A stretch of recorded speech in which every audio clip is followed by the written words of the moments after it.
Now that you've prepared the experience, both yourself and with the help of your learning support team, you'll actually do the task. You'll have the experience. This is that central part of the sandwich that really only has the most meaning when it has both sides around it. But here's where we often go wrong. Doing the task, having this experience, and just moving right on to the next thing will mean that your learning from the experience will be minimal. What makes the learning stick, what helps us to do at least as good of a job next time, but hopefully even better, is reflection. Reflecting is the most important and the most challenging behavior of a learner.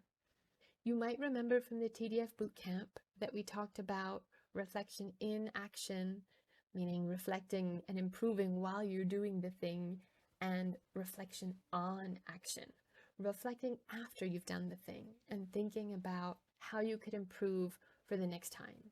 That is great. We want to continue reflecting in action and reflecting on action while we're having these experiences and afterwards. But finding time for this reflection, especially the reflection on action after, making this reflection a part of our life at work is incredibly challenging. So why do it at all? Well, we want to make sure that you are intentionally learning from your mistakes. There's a thought that there are 4 types of mistakes: stretch mistakes, aha moment mistakes, sloppy mistakes, and high stakes mistakes. And some of these are inherently better than others. Mistakes can be good if they are accompanied by learning. Stretch mistakes are positive when they're followed by reflection. Stretch mistakes happen when we're challenging ourselves to learn new knowledge or skills, when we're working to expand our current ability. So we don't quite get there, but we've tried and we're learning how to get there. Aha moment mistakes can also be positive when they're followed by reflection. In these aha moment mistakes, we achieve what we intended to do, but then we realize it was a mistake to do it because we lacked some knowledge that we're now realizing.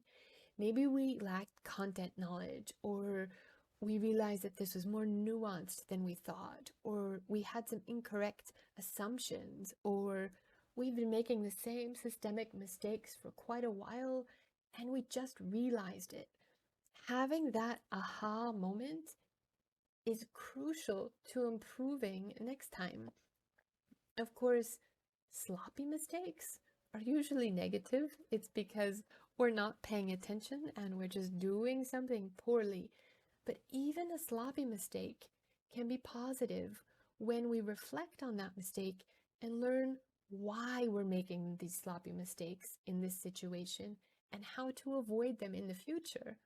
For example, you learn that you shouldn't be merging data sets at 2 a.m. when you're super tired. You make too many sloppy mistakes. So this task should be reserved for when your mind is in a better place. Not only do we want to intentionally learn from our mistakes, we also want to intentionally learn from our successes as well. Just because it worked this time doesn't mean that it will automatically work next time, or that we can't improve for next time. For example, there is that thing that you always cook that turns out well, and then one day you make it and it's horrible and inedible. Understanding why that happened will help you to continue to have your successes. Understanding why that went well, why that do file always runs smoothly is going to help you ensure that it continues to run smoothly. So how do we make time for this reflection? There's lots of different approaches to reflection, but here are a few simple ones to consider. You can book reflection time in your calendar. Sometimes we don't give our brain a break to stop and reflect. and that will slow us down in the long run. What if you scheduled a meeting with yourself once a week for 15 minutes to think, write, talk, or even draw about what you've learned from your experiences that week? Commit to this recurring time. And if something else really important comes up, don't cancel it, but if need be, move it to another day. You can also try journaling. We're learning that reflecting and writing down your reflections means that you're forced to think in concrete terms of what went wrong and how you might improve next time. It slows down your brain and makes sure you get a bit more explicit about what you've learned, and that you're not just saying, "Oh, it went fine, but I know I can do better next time." Sure, but how can you do better next time? What specifically will you change? You could even use this scheduled reflection time for your journaling. Also, looking back at your journaled reflections can help you to remember these learnings and carry them forward. And some research is suggesting that looking back at our past written reflections makes us a bit more eager to make recurring time for this reflection. You might also try reflection buddies.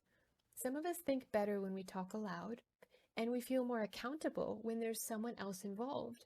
So maybe you want to find a reflection buddy on your team and find a time together and a way to each share your reflections about your own work and learning that week or that month.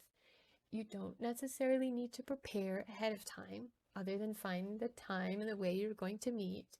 You can simply then create the reflections together during this time.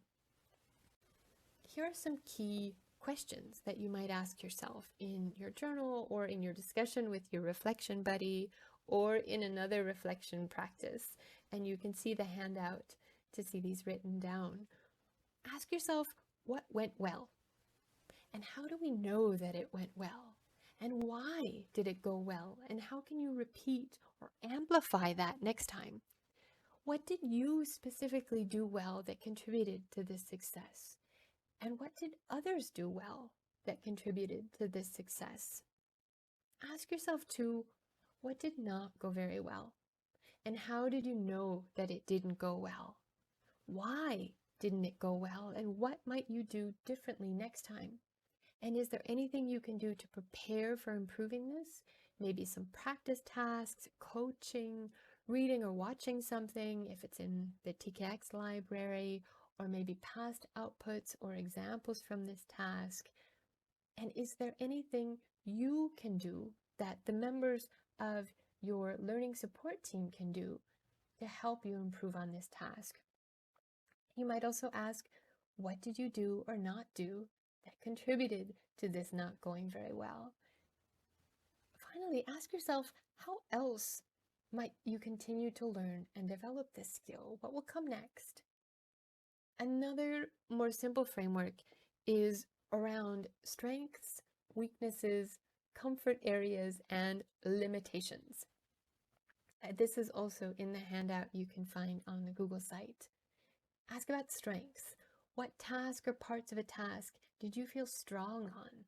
Did you feel that you really knew that you were contributing, that you had some valuable mastery to add?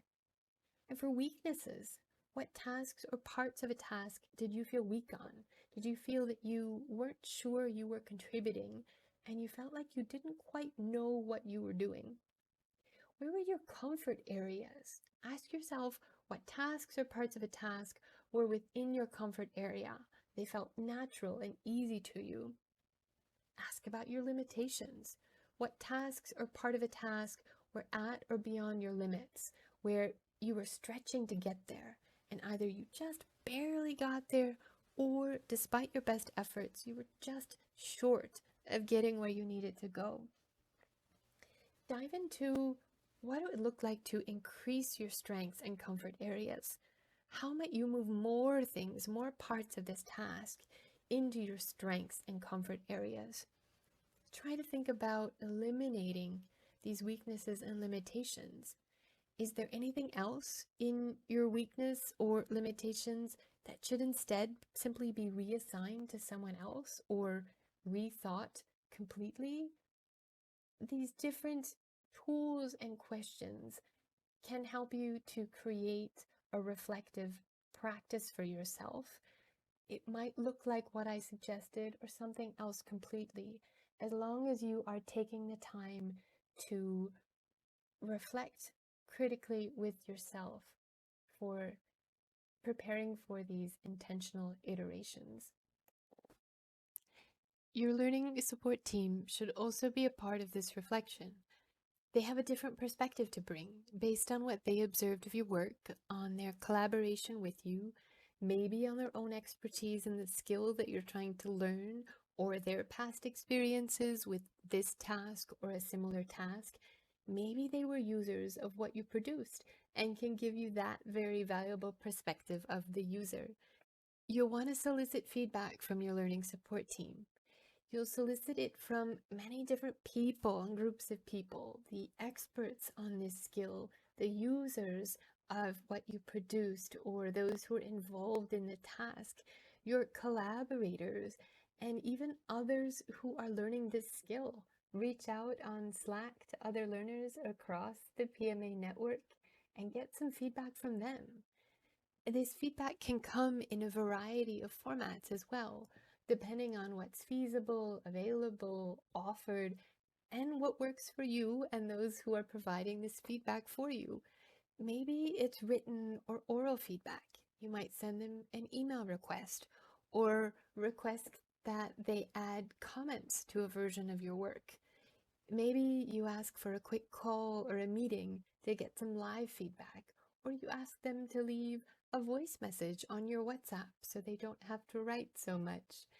As always, there are the TKX quarterly check-ins where you can talk with a TKX advisor about your work and get some feedback that way. But you shouldn't only rely on TKX quarterly check-ins for involving your learning support team in this reflection, because you shouldn't be learning and reflecting only once per quarter. So make other check-ins happen too. Check in with other learners on Slack. Ask them to look over what you did or to give advice on where you think you didn't do well or as well as you could have. And ask them about their experiences with this task or with others like it. Maybe you're missing a crucial piece of understanding that they can share, or maybe there's a tip or a trick that they have for you about doing this task or learning this skill. You can also ask for some check-ins with your team or your supervisor. Maybe you have an after-action review once you've completed a big task or a big project or a big phase. You can sit down and look at what worked and what didn't, and what your team thinks about your part in what worked and what didn't. You can have and build in other touch points as well. So maybe there's already a post-phase meeting or report. Build in some feedback and reflection there as well. But sooner is going to be better than later. The closer this reflection and feedback happens to the action, the better, the clearer, and the more detailed these reflections will be, so the more helpful they will be to you.